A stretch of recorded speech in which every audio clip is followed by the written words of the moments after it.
Bien, ya estamos de vuelta, hemos visto la situación que nos grafica un poco lo que hemos estado conversando, ¿no es cierto?, con nuestro invitado Claudio Donoso, experto en el tema de las cuencas hidrográficas y su relación con la afectación sobre las aguas continentales.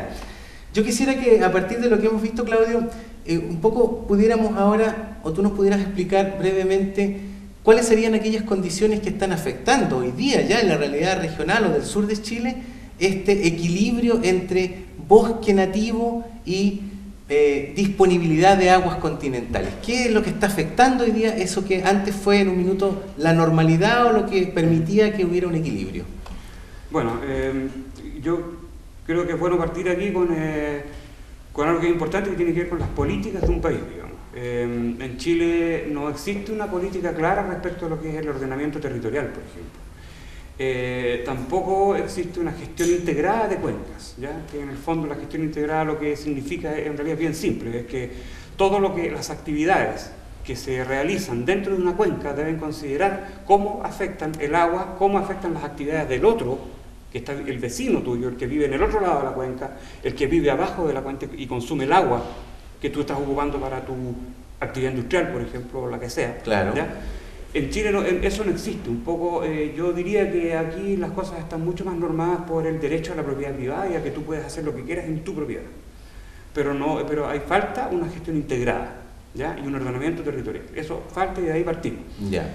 En ese escenario, digamos, lo que ha estado ocurriendo en Chile en los últimos 40 años es que se ha estado promoviendo y ha estado creciendo muy firmemente un modelo forestal basado en las plantaciones exóticas de rápido crecimiento, ¿ya? Que ya las empezamos a ver también en la región, digamos. Hablábamos antes del pino y el eucalipto que ya empiezan a ser parte del paisaje cotidiano de nuestros campos cercanos a las ciudades, ¿eh? Muy buen punto. Claro, acá ya se está viendo, y tú me contabas hace un rato que eres de la región del Biobío, allá, bueno, es un océano de pinos y eucaliptos. Entonces, este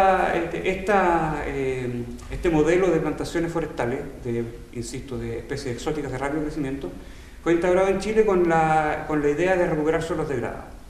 Y al principio, las primeras plantaciones que se hicieron en Chile, efectivamente se hicieron en suelos degradados, o sea, cumplieron con el objetivo para el que se habían inventado. Pero posteriormente comienza a cambiar un poco este proceso de partida, porque hay una privatización, justamente en lo que estamos hablando del tema de las privatizaciones. Hay una privatización, ¿no es cierto? Chile crea en los años, a mitad del siglo pasado más o menos, crea un programa de recuperación de suelos degradados, y para poder llevar a cabo este programa crea empresas del Estado. Cerco y Arauco, por ejemplo, eran empresas estatales. Que partieron con este programa piloto a mediados del año 50-60. Por ahí empezaron, claro, por ahí empezaron. Sí. Entonces, bueno, se crean estas empresas, y estas empresas eran empresas que realmente funcionaban, porque a fines del año 73 o por 74, por ahí, cuando se crea el decreto ley 701, ya habían casi 500.000 hectáreas plantadas en Chile de pino insigne, y en lugares donde las tierras estaban fuertemente degradadas por una agricultura intensiva que se había dado durante muchos años anteriores. Pero después se promueve este decreto ley 701, ¿cierto?, que bonifica e incentiva las plantaciones forestales, y por otro lado se empiezan a privatizar las empresas del Estado. Entonces, en mi opinión muy personal, creo que eso cambia el espíritu de bien público y de bien nacional al bien privado, ¿no es cierto? Porque hay una transformación evidente, en donde se pone el centro del... Exacto. Claro. Y de ahí para adelante comienza un proceso muy fuerte, y que duró muchos años, que ahora afortunadamente ha disminuido un poco, pero continúa, de sustitución de bosques nativos, ya derechamente, para plantar especies exóticas. ¿Eso ha significado cambiar normativas específicas que permitan entonces a las autoridades de turno llevar a cabo ese cambio un cambio legal, o se puede hacer en el marco de los suelos agrícolas? Lo que pasa es que en Chile, primero que nada, no existe una política forestal explícita. Okay. Chile es un país que carece de una política forestal. Yeah. Lo que te decía yo hace un rato atrás, sí. Río revuelto ganancia de pescadores. Eso es lo que está pasando en Chile con el tema forestal.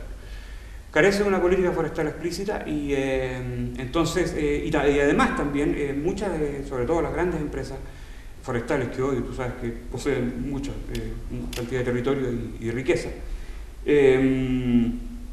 además de ellos hicieron mucha trampa también, hay que ser bien sincero en esto, mucha trampa, lo que yo te lo explicaba hace rato atrás, ¿Usaron el subterfugio legal? O sea, claro, ellos declaraban, por ejemplo, que es muy difícil regular plantaciones en una zona extensiones tan grandes. De acuerdo.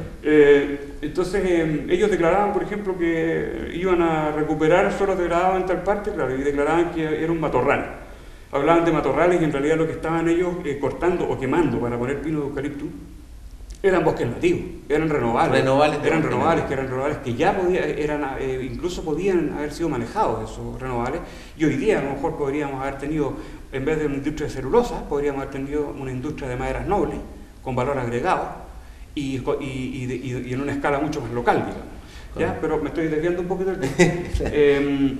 La cosa es que empiezan a sustituirse muchas miles de hectáreas, cientos de miles de hectáreas de bosques nativos, en un proceso de varios años.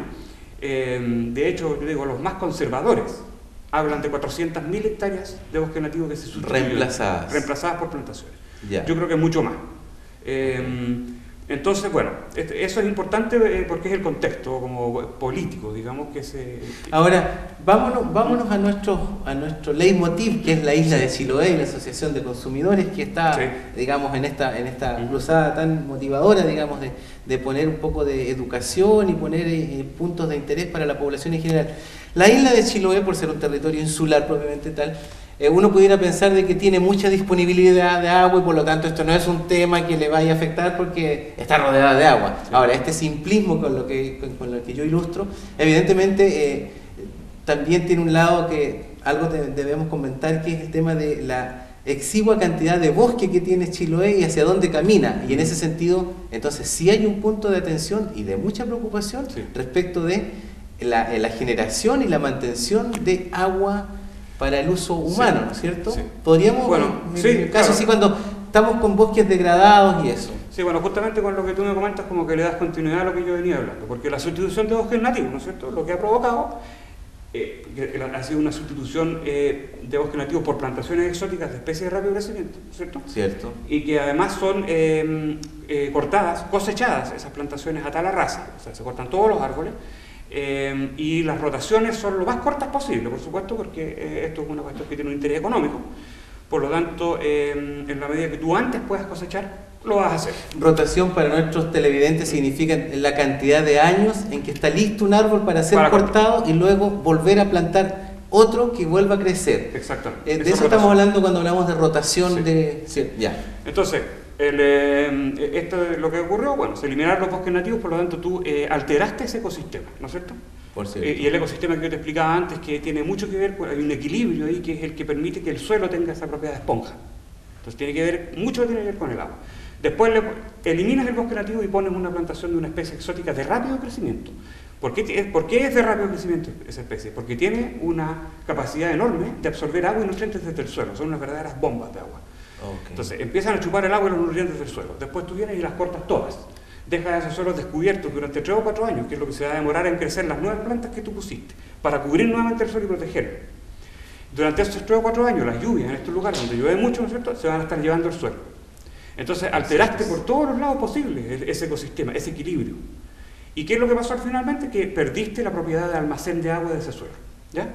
Ese suelo ya no tiene la capacidad, que tú me decías, esa capacidad de acolchonar prácticamente. De retener agua. De retener agua. No la tiene. Se pierden justamente porque quedan al descubierto y quedan, claro, a lo que hagan ellas sobre la lluvia, digamos. Exacto. ¿Cierto? Entonces, claro, bueno, ese tema sería un poco más largo explicar por qué un suelo se convierte en una esponja, digamos, bajo un bosque nativo.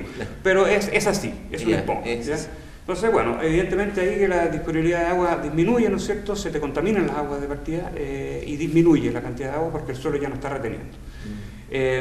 Lo que pasa en Chiloé es que, claro, en Chiloé ha habido un proceso de muchos años de degradación de bosques nativos, que es algo que ha ocurrido no solo en Chiloé, en Chile en muchas partes, pero también en Chiloé actualmente está entrando las plantaciones forestales. Yo ya lo vi hace algunos años atrás, las primeras que quedaban ahí en el camino entre Ancud y Castro, ahí a los lados, en unos terrenos que me parece que son agrícolas, porque son terrenos planos, hay eucalipto. Yo creo que el gran riesgo que tiene Chiloé en este momento de quedarse sin agua es justamente el seguir permitiendo que se degraden y se eliminen bosques nativos y que se empiecen a poner plantaciones de especies exóticas de rápido crecimiento. Porque, así como se da en Chile, el tema de la industria forestal, de la industria de la celulosa, ¿no es cierto?, de la extracción muy rápida de madera, va a pasar lo mismo que te explicaba yo, van a terminar eliminando la propiedad de almacén de agua del suelo y se van a quedar sin agua. Van a tener agua solo en invierno, probablemente el agua que van a tener en el periodo de invierno, que es un periodo largo en esta zona de Chile, va a ser además un agua de mala calidad porque va a estar muy contaminada con sedimentos por el arrastre, la lluvia va a empezar a arrastrar el suelo en los cursos de agua. Vamos a tener un aumento de costos de purificación, por supuesto, van a aumentar los costos, van a subir más las cuentas de agua. Procesamiento, claro. Y además va a llegar un momento en que en los periodos estivales, digamos que en los periodos en que hayan muchos días o semanas sin llover, mucha gente en los campos se va a quedar sin agua, que es lo que está ocurriendo actualmente, hasta incluso en la región de Los Ríos. O sea, sí, hoy día leí en la mañana y todo eso que es el gran problema de la región de Valparaíso. En este minuto, ya están abasteciendo hoy día con camiones aljibe, extensos sectores campesinos que no tienen agua para beber, menos para sus plantaciones. Bueno, a propósito de lo que tú mencionabas de la boleta, yo quiero invitar a nuestros amigos a que veamos una situación porque vamos a ir aproximándonos al tema ya concreto de la cuenta del agua, que finalmente es lo que también nos tiene aquí conversando. Así que vamos a ver una situación que se dio con un par de amigos cuando descubrieron lo que pasaba con sus boletas de agua. Permiso, esta agüita ahora es mía. Y el vasito solamente te sale 500 pesos. ¡Ah, 500 pesos el vasito de agua! ¡Ah, 500 pesos el vasito de agua! 500 pesos el vasito de agua.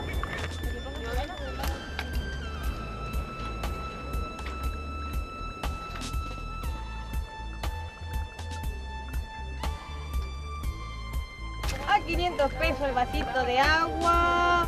¡Ah, 500 pesos el vasito de agua! Permiso, ¿eh?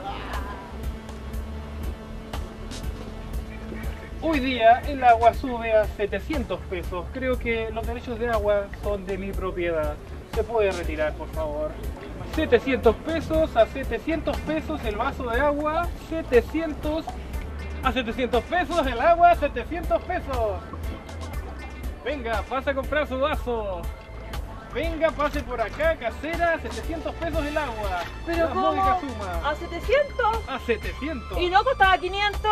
Pero ahora subió. A ver, espere. Voy a tener que ir a buscar más plata a mi casa ahora, pues.